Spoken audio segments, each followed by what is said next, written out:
Well, thanks so much for joining us, everyone, here on 13 News at noon. I'm Karen Campbell. Right now, we are following developments out of Delphi as the trial for suspect Richard Allen starts tomorrow.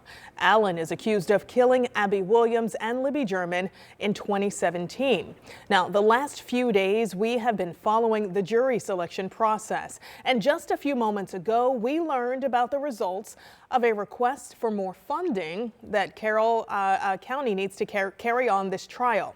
Our Bob Siegel is live in Delphi. And Bob, can you walk us through what's happened so far? Yeah, Karen, as you mentioned, the trial officially begins tomorrow. Today, the Carroll County Commission, the council here that approves funding in Carroll County, they set aside a whole lot more money in anticipation of what's expected to be a very lengthy trial. Let's break down the numbers for you. Today, just a few minutes ago, the council approved an extra $2.2 million in funding just for this trial. That's in addition to $2.1 million already approved. That brings the total for trial expenses that the county is expected to pay up to $4.3 million. And just to put that in perspective, that is nearly half of the county's entire general funds budget for a normal year. Normally, it'd be around $9.5 million. They've approved an additional $4.3 million in addition to that. So I spoke to one of the counselors after the meeting. He told me that the county's been saving up money for unexpected expenses for years now. He said we didn't necessarily expect that a trial would be what we were going to be spending all this extra money on. And he called the additional expenses rough for residents here in the county. To put it in perspective, we're talking about $200 for every single man, woman, and child in the county to be able to pay for this trial. But he said, we want it to be professional. We want to do it the right way. Now, if you're wondering why this extra money, an extra $2.2 million, well, the trial that was originally scheduled to last 3 weeks, it's now set for 5 weeks in this trial. That means extra expenses for security, extra lodging and food for the jury, a lot of extra expenses involved. And we've heard that there could be more than 150 witnesses that will be testifying at this trial. Some of them need to be flown in from California, Texas, and other states. So again, a lot of money being set aside, and tomorrow things officially get going.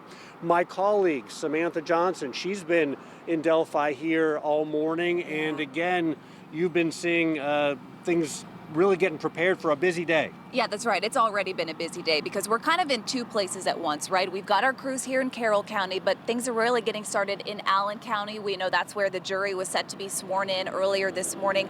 Both parties involved in this case finishing up some remaining details before they move to the Carroll County area later today. Now, we do want to show you what this courthouse looks like right now in downtown Delphi because it looks different than the last time we saw it. You'll notice there's a lot more black fencing that's been installed, tents been added too, and that's to keep the privacy of Richard Allen and the jurors protected from the public. Now, as we know, this is a small community, and already today we've seen several businesses coming together to make the next several weeks go smoothly. In fact, we talked to folks at St. Elizabeth Healthcare Campus here in Delphi. They made donations to Delphi Police because organizers say they know local law enforcement are going to be extremely busy making sure everyone in this town is safe. Executive Director Karen Patz says it felt like her small way of being able to help out. So we reached out, what could we do? How can we support you during this time? And they said drinks, and we said sure. So everything from Red Bulls to Mountain Dew to energy drinks. The building itself donated it, and a lot of our staff also wanted to contribute and gave donations towards that.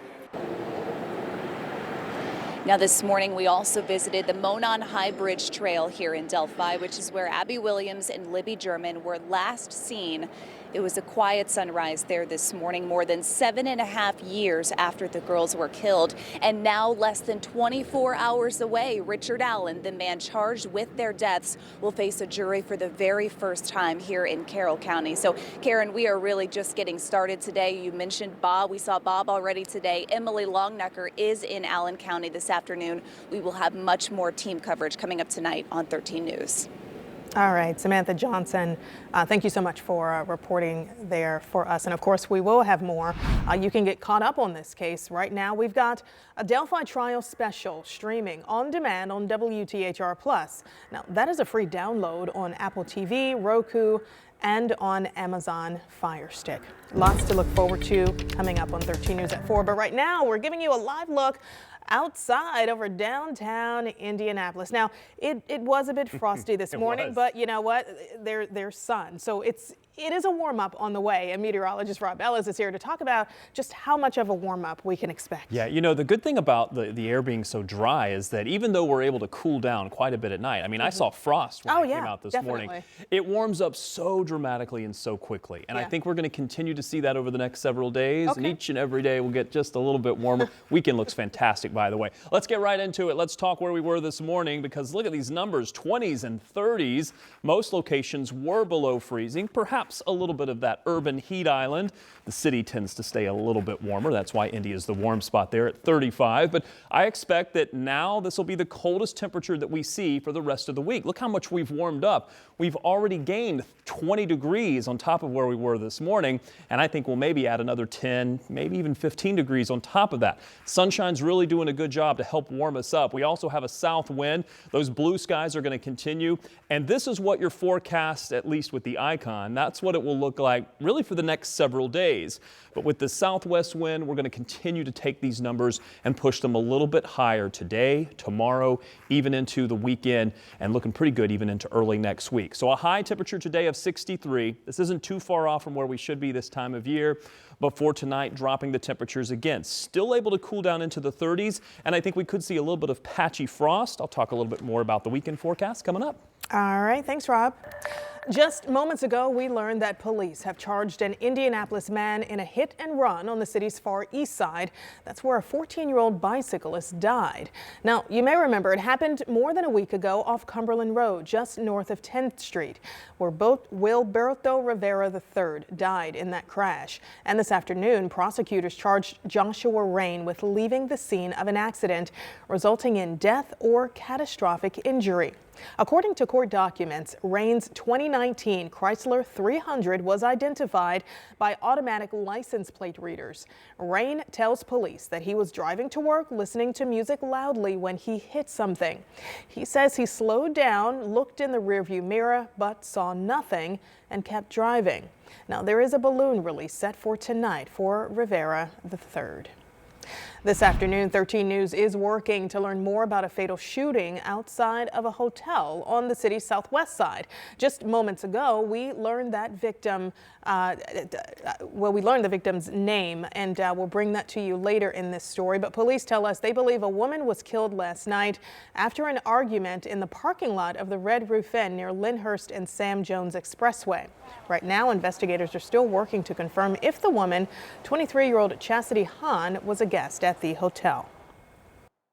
We believe everything was just a disturbance in the parking lot. It was the parking lot that, for whatever reason, they chose, but we don't have that confirmed one way or another. And officers confirm they have not identified a suspect or a person of interest. Now, this is an ongoing investigation. And jury selection in the murder trial of Raymond Childs III is currently underway this afternoon. In July, a mistrial was declared after something was said during witness testimony. Right now, Raymond Childs III faces murder charges in connection to killing several family members 3 years ago. The trial is expected to start next week, and we will be sure to pass along any new updates we get in this case. Well, it has been just rough for drivers trying to navigate the I-65 closure here in downtown Indy. The closure is impacting all southbound lanes. So our crews were at the closures this morning. This is what it looked like. Now, this is at the I-65 South ramp. That's at MLK, where closures are happening between West and Alabama streets. The ramps along that stretch, they're also closed. Now that's left plenty of people feeling a little lost during their morning and evening commutes. For years we went a certain way, and now it's like, I mean, it's discombobulating because I got to watch the signs because I'll end up lost. This closure is set to last another 15 days. NDOT, they have suggested detours, but you know what? You can check the Maps app on your phone to try to find any other way but the way that you were normally used to going.